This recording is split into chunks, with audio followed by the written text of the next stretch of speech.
Hello दोस्तों, कैसे हो आप सब लोग। आई होप आप सभी लोग काफ़ी अच्छे होंगे। दोस्तों, आपने थंबनेल तो पढ़ ही लिया है। यहाँ पर हम इस वीडियो के माध्यम से आपको बताने वाले हैं कि किस प्रकार यूपी गवर्नमेंट ने उन सभी आउटसोर्स कर्मचारियों के लिए एक बेहतर तोहफा पेश किया है जो कि चर्चा का विषय बना हुआ है।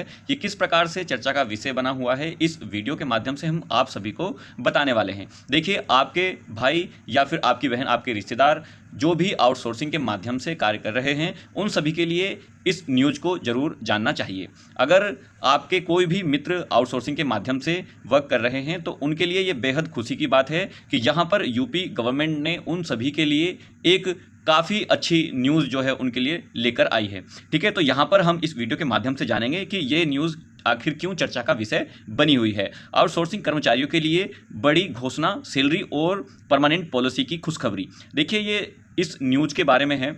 जो भी कर्मचारी आउटसोर्सिंग के माध्यम से किसी भी सरकारी उपक्रम में कार्य कर रहे हैं तो उनके लिए ये न्यूज़ है। आज के समय में लाखों लोग सरकारी और प्राइवेट संस्थानों में आउटसोर्सिंग के जरिए काम कर रहे हैं। ऐसे कर्मचारियों को अक्सर कम वेतन, जॉब सिक्योरिटी की कमी और सामाजिक सुरक्षा सुविधाओं का अभाव झेलना पड़ता है। पिछले कुछ सालों में आउटसोर्सिंग कर्मचारियों की संख्या तेजी से बढ़ी है, लेकिन उनकी परेशानियां भी उतनी ही बड़ी हैं। सरकार के पास भी लगातार इन कर्मचारियों की समस्याओं को लेकर शिकायतें आती रही हैं। खासकर सैलरी में देरी, ठेकेदार द्वारा वेतन काटना, पीएफ और ईएसआई का लाभ न मिलना और नौकरी की अस्थिरता सबसे बड़ी समस्या रही है। 2025 के बजट में सरकार ने आउटसोर्सिंग कर्मचारियों के लिए कई बड़ी घोषणाएं की हैं। इन घोषणाओं में सैलरी बढ़ोतरी, जॉब सिक्योरिटी, परमानेंट पॉलिसी और सामाजिक सुरक्षा जैसी कई अहम बदलाव शामिल हैं। इन नई नीतियों से न सिर्फ कर्मचारियों की आर्थिक स्थिति मजबूत होगी, बल्कि उन्हें एक सम्मानजनक और सुरक्षित भविष्य भी मिलेगा। आइए जानते हैं क्या है ये नई घोषणाएं, कौन कौन से कर्मचारी होंगे लाभार्थी और इसका असली असर क्या होगा। देखिए, आप इस वीडियो को प्रॉपर वॉच कीजिएगा। ठीक है, कुछ वीडियो में कुछ लोगों ने गलत इन्फॉर्मेशन आप लोगों से शेयर की है, जो कि आपको इस वीडियो के माध्यम से उन सभी डाउट्स को क्लियर करने का मौका मिलेगा जो कि आपको गलत इन्फॉर्मेशन प्राप्त हुई है। आउटसोर्सिंग एम्प्लॉय बिग अनाउंसमेंट 2025 में सरकार ने आउटसोर्सिंग कर्मचारियों के हित में कई बड़े बदलाव किए हैं। अब आउटसोर्सिंग कर्मचारियों को न सिर्फ ज़्यादा वेतन मिलेगा, बल्कि उनकी नौकरी भी ज़्यादा सुरक्षित होगी। साथ ही परमानेंट पॉलिसी के तहत लंबे समय तक सेवा देने वाले कर्मचारियों को स्थायी नौकरी का भी मौका मिलेगा। नीचे दी गई टेबल में इस योजना का संक्षिप्त ओवरव्यू दिया गया है। आप यहाँ पर देखेंगे गाइस कि यहाँ पर आउटसोर्सिंग कर्मचारियों के लिए क्या यहाँ पर सैलरी रखी गई है और उनके लिए क्या क्या प्रावधान किए गए हैं। देखिए, यहाँ पर आप देख सकते हैं योजना का नाम और आउटसोर्सिंग कर्मचारियों के लिए नई नीति 2025। न्यूनतम वेतन जो मिनिमम सैलरी है वह 18,000 से लेकर के यहाँ पर 25,000 रुपये प्रति माह रखी गई है। ठीक है, सैलरी का भुगतान जो आप देख सकते हैं हर महीने की 5 या फिर 7 तारीख तक करना अनिवार्य होगा। ओवर टाइम आप यहाँ पर देख सकते हैं, ओवर टाइम का भुगतान 48 घंटे से अधिक काम पर 1.5 यानी कि 1.5 गुना वेतन आपको दिया जाएगा। स्वास्थ्य बीमा 5 लाख तक का कवरेज आपको दिया जाएगा। पेंशन योजना आप यहाँ पर देख सकते हैं, मूल वेतन का 8% योगदान आपको यहाँ पर मिलेगा। परमानेंट पॉलिसी आप यहाँ पर देख सकते हैं, 3 से 5 साल सेवा के बाद स्थायी नियुक्ति की संभावना आपकी बनी रहेगी। सामाजिक सुरक्षा के लाभ आप यहाँ पर देख सकते हैं, ईपीएफ और ईएसआई, ग्रेजुएटी मेडिकल इंश्योरेंस आपको मिलेगा। और अवकाश की अगर हम बात करें तो यहाँ पर 15 दिन सालाना जो कि आपको यहाँ पर अवकाश दिया जाएगा, जिसमें मैटरनिटी लीव भी आती है, कैजुअल लीव भी आती है। ठीक है, वो आप यहाँ पर जो है देख सकते हैं। फिर नई नीति के मुख्य जो फायदे हैं वो भी आपको यहाँ पर जानना चाहिए कि किन किन बिंदुओं को ध्यान में रखते हुए आप लोगों के लिए यहाँ पर इन पॉइंट्स को जारी किया गया है। ठीक है, तो यहाँ पर आप देख सकते हैं न्यूनतम वेतन में बढ़ोतरी। अब आउटसोर्सिंग कर्मचारियों को कम से कम 18,000 और यहाँ पर आप 25,000 तक वेतन आपको मिलेगा। इस चीज़ को ध्यान में रखा गया है। नेक्स्ट आप देख सकते हैं, सैलरी सीधे बैंक खाते में आएगी, वेतन सीधे कर्मचारियों के खाते में जाएगा, जिससे ठेकेदार द्वारा कटौती और भ्रष्टाचार रुकेगा। यहाँ पर फिर देखेंगे, समय पर वेतन हर महीने की 5 या फिर 7 तारीख तक वेतन मिलना अनिवार्य हो जाएगा। फिर उसके बाद देखेंगे ओवर टाइम का लाभ, 48 घंटे से ज़्यादा काम करने पर ओवर टाइम मिलेगा जो मूल वेतन का 1.5 गुना होगा।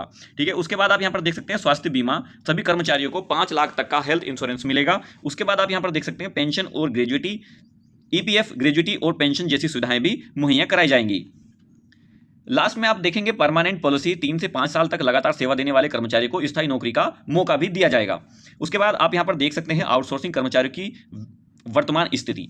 यहाँ पर आप देख सकते हैं अभी तक आउटसोर्सिंग कर्मचारियों को कई समस्याओं का सामना करना पड़ता था, जैसे जिसमें ये समस्याएं सभी शामिल है। कम वेतन और समय पर भुगतान नहीं होना, नौकरी की अस्थिरता, कभी भी निकाले जाने का डर और सामाजिक सुरक्षा सुविधाओं का अभाव, जिसमें ईपीएफ और ईएसआई उनको नहीं प्रोवाइड किया जाता था, छुट्टियां और स्वास्थ्य सुविधाओं की कमी, ठेकेदार द्वारा वेतन में कटौती या देर से भुगतान। ठीक है, फिर आप यहाँ पर देखेंगे बिना किसी कारण नौकरी से निकाल दिए जाने का जो डर था वो हमेशा लगा रहता था। सरकार की नई घोषणाएं और इसमें क्या क्या बदलाव हुए हैं उनको आपको जो है यहाँ पर देखना चाहिए। सरकार ने 2025 के बजट में आउटसोर्सिंग कर्मचारियों के हित में कई बड़े फैसले लिए हैं। न्यूनतम वेतन में वृद्धि, अब सभी आउटसोर्सिंग कर्मचारियों को कम से कम 18,000 से 25,000 तक वेतन मिलेगा, जो पहले सिर्फ 8,000 या फिर 16,000 रुपए तक ही उनको दिया जाता था। सैलरी भुगतान का नया सिस्टम, अब सैलरी सीधे कर्मचारी के बैंक खाते में जाएगी, जिससे ठेकेदार द्वारा कटौती की समस्या को खत्म किया जाएगा। ओवरटाइम का भुगतान, 48 घंटे से ज्यादा काम करने पर ओवरटाइम मिलेगा, जो मूल वेतन का 1.5 गुना होगा। स्वास्थ्य बीमा और सामाजिक सुरक्षा, सभी कर्मचारियों को 5 लाख तक का स्वास्थ्य बीमा मिलेगा, साथ ही साथ ईपीएफ, ईएसआई, ग्रेजुइटी जैसी सुविधाएं भी दी जाएंगी। यहाँ पर फिर आप देख सकते हैं परमानेंट पॉलिसी, 3 से 5 साल तक लगातार सेवा देने वाले कर्मचारी को स्थायी नौकरी का भी मौका दिया जाएगा। छुट्टियां और अन्य लाभ, साल में 15 दिन की छुट्टी, मातृत्व अवकाश, दुर्घटना बीमा और फैमिली पेंशन जैसी सुविधाएं भी प्रोवाइड की जाएंगी। नई नीति से कौन कौन से कर्मचारी होंगे लाभार्थी, अब यहाँ पर आप देख सकते हैं सरकारी विभागों में कार्यरत आउटसोर्सिंग कर्मचारी, स्वास्थ्य, शिक्षा, सफाई, सुरक्षा, प्रशासन, तकनीकी आदि विभागों के कर्मचारी, संविदा और डेली वेज कर्मचारी भी इससे लाभान्वित होंगे। होमगार्ड, आशा वर्कर, आंगनवाड़ी, एएनएम, ग्राम चौकीदार, शिक्षा मित्र आदि इसके जो है लाभार्थी होंगे। नई नीति के लागू होने से क्या बदलाव आएंगे वो भी आपको यहाँ पर देखना चाहिए। कर्मचारी को आर्थिक सुरक्षा और सम्मान मिलेगा, जॉब सिक्योरिटी बढ़ेगी, नौकरी से निकल जाने का डर भी कम होगा, वेतन में पारदर्शिता आएगी, समय पर और पूरा वेतन मिलेगा, सामाजिक सुरक्षा सुविधाएं मजबूत होंगी, कर्मचारियों का मनोबल और प्रोडक्टिविटी भी बढ़ेगी, कंपनियों को भी अच्छे कर्मचारी मिलेंगे और उनका प्रदर्शन भी बेहतर होगा। ठीक है, फिर यहाँ पर आप देख सकते हैं नई पॉलिसी के अन्य महत्वपूर्ण बिंदु। यहाँ पर आप देख सकते हैं गाइस कि ईपीएफ और ईएसआई का समय पर भुगतान, हर महीने ईपीएफ और ईएसआई की राशि समय पर जमा की जाएगी। आरक्षण नीति का पालन, सभी नियुक्तियों के आरक्षण नीति का पालन अनिवार्य होगा। 3 पक्षीय समझौता, सरकारी विभाग, आउटसोर्सिंग एजेंसी और कर्मचारी के बीच त्रिपक्षीय एग्रीमेंट होगा। किसी भी कर्मचारी को बिना विभाग की अनुमति के नहीं निकाला जाएगा, जिसमें आप देख सकते हैं कि कर्मचारियों को कभी भी निकाल दिया जाता था, अब ऐसा बिल्कुल भी नहीं होने वाला है। महिला कर्मचारी को मातृत्व अवकाश और मेडिकल जैसी सुविधाएं भी प्रोवाइड की जाएंगी। वर्क प्लेस पर सुरक्षा और सम्मानजनक माहौल सुनिश्चित किया जाएगा। आउटसोर्सिंग कंपनियों पर असर इसका क्या पड़ने वाला है उसको आपको देखना होगा।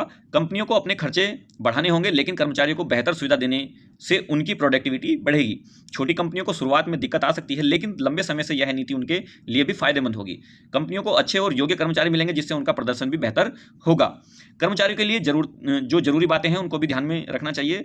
सभी आउटसोर्सिंग कर्मचारी अपनी नियुक्ति और वेतन संबंधी दस्तावेज संभाल कर रखें। किसी भी समस्या की शिकायत संबंधित विभाग या आउटसोर्सिंग निगम में करें। सैलरी, ईपीएफ या ईएसआई और अन्य लाभों की जानकारी समय पर चेक करते रहें। अलग सैलरी में देरी या कटौती होती है तो तुरंत शिकायत दर्ज कराएं। भविष्य में इसकी संभावनाएं आप देख सकते हैं। अगर यह नीति पूरे देश में लागू होती है तो लाखों आउटसोर्सिंग कर्मचारी की जिंदगी बदल जाएगी। कर्मचारी को आर्थिक, सामाजिक और मानसिक सुरक्षा भी मिलेगी। देश में रोजगार के नए अवसर खुलेंगे और युवाओं को सरकारी नौकरी जैसी सुविधाएं भी मिल पाएंगी। अक्सर सवाल पूछे जाने वाले, जो कि लोग बाग सवाल पूछते ही हैं, ठीक है, सरकारी रोजगार आप यहाँ पर देख सकते हैं, क्या 3 साल बाद नौकरी पक्की हो जाएगी? तो ये इन सभी जो क्वेश्चन आप लोगों से या फिर आप लोगों के माइंड में रहते हैं, उन सभी क्वेश्चंस का आंसर आपको यहाँ पर मिल चुका होगा। तो दोस्तों, इस वीडियो को बनाने का केवल हमारा मोटिव ये था कि आप लोग भी इस जो महत्वपूर्ण ये न्यूज़ उत्तर प्रदेश सरकार ने आप लोगों के लिए जारी की है, इसको आप सभी लोगों को जानने चाहिए, क्योंकि आप ही के बहन भाई हैं जो कि बाहर काम कर रहे हैं आउटसोर्सिंग माध्यम से। ठीक है, तो दोस्तों मिलते हैं नेक्स्ट वीडियो में। अगर आप वीडियो पर नए हैं तो प्लीज़ आप इस चैनल को लाइक, शेयर और सब्सक्राइब जरूर कीजिएगा, क्योंकि हम हर दिन आपके लिए एक न्यू टॉपिक पर एक न्यू वीडियो लेकर आते हैं, जिससे आप उन बातों से अवेयर होते हैं जिससे आप अननोन हैं। तो मिलते हैं नेक्स्ट वीडियो में, तब तक के लिए थैंक यू सो मच। जय हिंद गाइस।